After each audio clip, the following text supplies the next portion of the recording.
Now we are shifting our focus to another important international development where the ASEAN-Indian leaders reiterated their support for the full and effective implementation of the Declaration of the Conduct of the Parties in the South China Sea, which is known as DOC. This comes amid the Chinese belligerence in the South China Sea. It is pertinent to note that as China flexes its muscle, the Philippines has called for the finalization of the ASEAN-China Code of Conduct, expressing concern.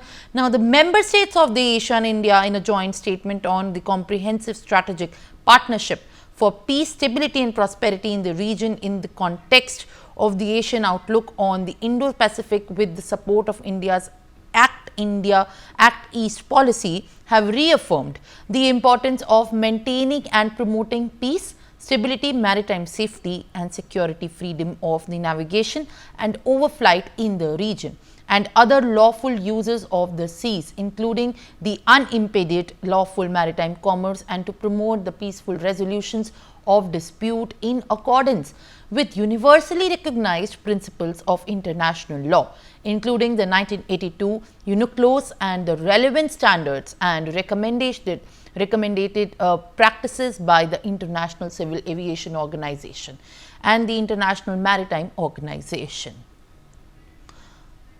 Well, at this point of time, in fact, there's a huge development. Let me go across to my colleague Mehndi Garg. Mehndi, very good morning to you. And this, in fact, is a big breakthrough as ASEAN-India leaders have now decided and reiterated to extend their full support as far as the conduct of the parties and the implementation effectively of the declaration on the DOC is concerned. What exactly is the latest that you're picking up in this regard? Well, Simran, good morning to you as well. Because we're making common cause with Asian nations, several of which are involved in maritime disputes with Beijing in South China Sea, Prime Minister Narendra Modi has said that India and Asian member states respect each other's sovereignty and also the territorial integrity, and in times of conflict, friendship and cooperation between them is of the paramount interest.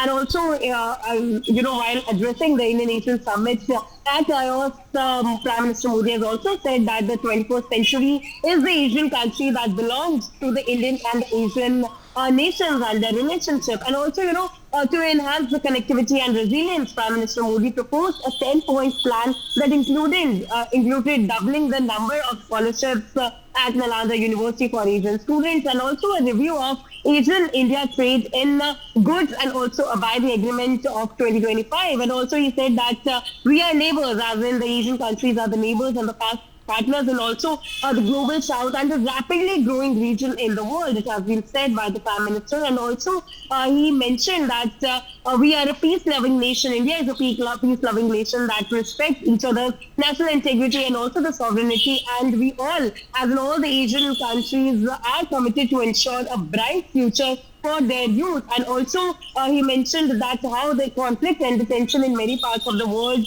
in between all of this chaos, the friendship and the coordination between the two countries, the dialogue, the cooperation between India and Asian countries are of the utmost importance right now. And also adding to that, he also called for peace, stability and also the prosperity in the region through trust and confidence based on, shared democracy. All right, Mehndi, I'll request you to kindly stay on with us while we also get another guest who is joining us at this point of time on the broadcast to shed more light on the significance, in fact, on the ASEAN joint statement that has just come in the meeting of the world leaders at Laos. Now, Ambassador Suresh Goel joins me on the broadcast. Sir, thank you for speaking to NewsX. And, in this regard, where the member state of the ASEAN-India in a joint statement also on the comprehensive strategic partnership for peace, stability and security of the maritime affairs have said that negotiations in full-fledged manner should also be made and they should be in fact earnestly managed to reduce the differences and tensions. What impact do you think this joint statement is now going to mean for China, which in the South China Sea maintains its hegemony and it claims the entire South China Sea as its own? Good morning, Simran, and good morning all the viewers of NewsX.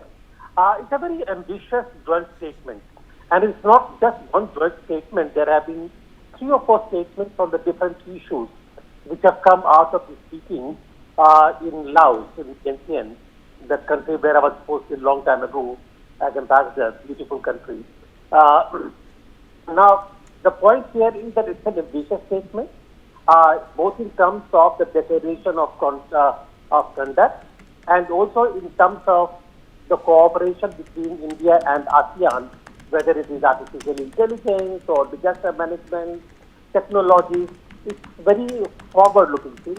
Now, I think as far as the cooperation between India and ASEAN is concerned, that's not so difficult to implement, simply because it depends on India and ASEAN as far as technological cooperation, disaster management is concerned. But the real dragon in the shop is China, actually, and that is where the code of conduct, that is where the free and open Indo-Pacific, free navigation, etc., or open sea, that all comes in. Frankly speaking, so far our experience has been that China has impeded all such possible action. Philippines is a case in point. They have not allowed free navigation so far in South China Sea, and ASEAN does not have the wherewithal to be able to enforce these decisions on China. That's a matter of fact. And therefore, as far as that part is concerned, we will have to wait and see how this really works and has any effect on China. I'm not quite really optimistic on this thing, because we have seen China's behavior, and we will have to continue to really work towards developing a common position, a common policy in Indo-Pacific between India and ASEAN, and I would say Quad, because USA in addition to Japan and Australia have a major role to play in the situation in Indo-Pacific. Simran. All right, Ambassador Suresh Goyal, in fact, this is very important to understand, because the South China Sea dispute between China and Philippines is only intensifying. The dispute between the two nations, in fact, centers around conflicting the territorial claims, and primarily over the areas which are predominantly occupied, like the Spratly Islands and the Scarborough Shoal. The Philippines, in fact, at one hand claims parts of the island and the shoal based on in the international law, whereas the Chinese part, in fact, have asserted sovereignty over these areas, citing the historical rights. So this, in fact, is a broader conflict when we look at the international laws as opposed to the historical claims that have been made. The statement also urging by the group of nations who are coming for reasserting the integrity of the South China Sea. This I believe is going to help these issues actually get resolved, or do you feel that there's a lot of more negotiations that can be done in a short span of time? First, may I compliment you on your understanding of the situation? You have put it very, very well, and you have done your research very well. Thank you very much. My own assessment is that these statements may put some pressure, political pressure on China, but whether this pressure is enough to change Chinese behavior is a bit doubtful. Frankly speaking, because it's not a question of exercise of sovereignty in the area or territorial ambitions in the area. I think it's a much bigger game. China wants to really bring ASEAN. It always has been, because ASEAN is central to Indo-Pacific. And therefore, if ASEAN can work under Chinese kind of influence or be part of Chinese exercises in the area, when I say exercises, I mean political ambitions in the region, China has won the game. And therefore, I don't think China is going to acquire so easily in giving up on its ambitious claims in Indo-Pacific, South China Sea, as we thought it could, but we have to keep on trying. For more such videos, subscribe to the NewsX YouTube channel, hit the bell icon.